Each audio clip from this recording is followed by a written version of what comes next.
بسم اللہ الرحمن الرحیم۔ یہ دیکھو کیا سوال پوچھا انہوں نے، ہم بستری کا شرعی طریقہ۔ محمد رفیع صاحب پوچھ رہے ہیں، میں بتا نہیں رہا کہاں سے ہیں تاکہ ایسا نہ ہو ان کے گھر والے جان لیں۔ میری عنقریب شادی ہونے والی ہے، مجھے زوجہ سے قربت کا سنت طریقہ بتا دیں۔ یہ سوال حیا کے خلاف ہے اور میں حیا کے خلاف سوالات نہ پڑھتا ہوں نہ اس کے جواب دیتا ہوں، لیکن چونکہ یہ سوال بہت زیادہ لوگ پوچھتے ہیں تو میں نے ہمت کر کے آج یہ پڑھ لیا ہے، اور اس میں لوگ غلط گائیڈ بھی کر رہے ہیں، تو اس لیے میں اس کا جواب دے رہا ہوں کہ اسلام میں کوئی خاص طریقہ نہیں ہے اس کا۔ اس پہ فالتو کتابیں لوگوں نے لکھی ہوئی ہیں، پتہ نہیں کیا کیا، وہ ایسے ہی لوگوں کی آ رہا ہے۔ تو یہ چیز نیچرل ہے۔ جیسے کوئی پوچھے کھانا کھانے کا طریقہ کیا ہے، تو بھائی منہ میں نوالا ڈال کے چباؤ، نگل لو، خود بخود فطرت سکھاتی ہے انسان کو۔ تو ایسی زوجہ کے قریب فطرت خود سکھا دیتی ہے۔ ہاں، شریعت نے جس طریقے کو حرام قرار دیا ہے وہ سب کو معلوم ہے کہ جو ہے وہ اللہ تعالیٰ نے جو بدکار لوگ جس طرح سے کرتے ہیں، جو لڑکوں سے بدفعلی کرنے والے لوگ ہیں، وہ طریقہ حرام ہے۔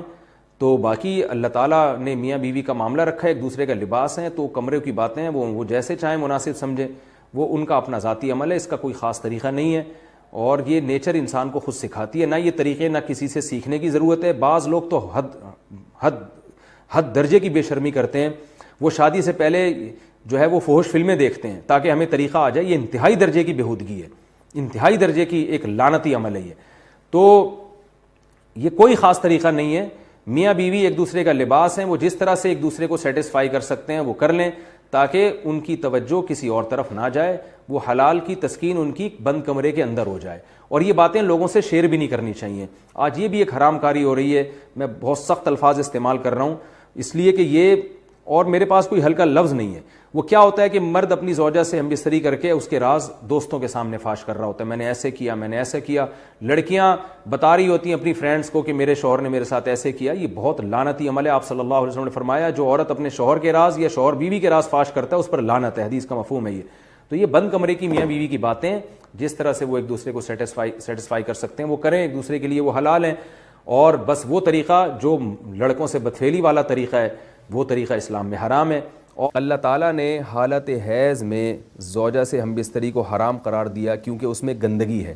باپ دیکھیں کہ وہ گندگی اس درجے کی نہیں ہے جتنی اورل سیکس میں گندگی ہوتی ہے۔ اگر اس میں ڈسچارج ہو جائے بندہ، انسان جو ہم بستری کرنے والا ہے زوجہ سے، وہ منہ میں ڈسچارج ہو جائے، تو آپ سوچیں کہ اللہ تعالیٰ شرمگاہ کو گندگی سے بچا رہے ہیں، جس کی وجہ سے حیض کی حالت میں ہم بستری کو حرام قرار دیا۔ تو منہ جس سے انسان کھانا کھاتا ہے، جس سے کلمہ پڑھتا ہے، اور جو انسان کے جسم میں سب سے اشرف عضو ہے، سب سے زیادہ معزز اور مکرم عضو ہے، اس میں ایسی گندگی کو ڈالنا کہاں سے جائز ہو سکتا ہے، کہاں سے حلال ہو سکتا ہے؟ تو آج بعض متجدد قسم کے لوگ جو ہے نا اس کو حلال قرار دے رہے ہیں، تو یہ بالکل غلط ہے۔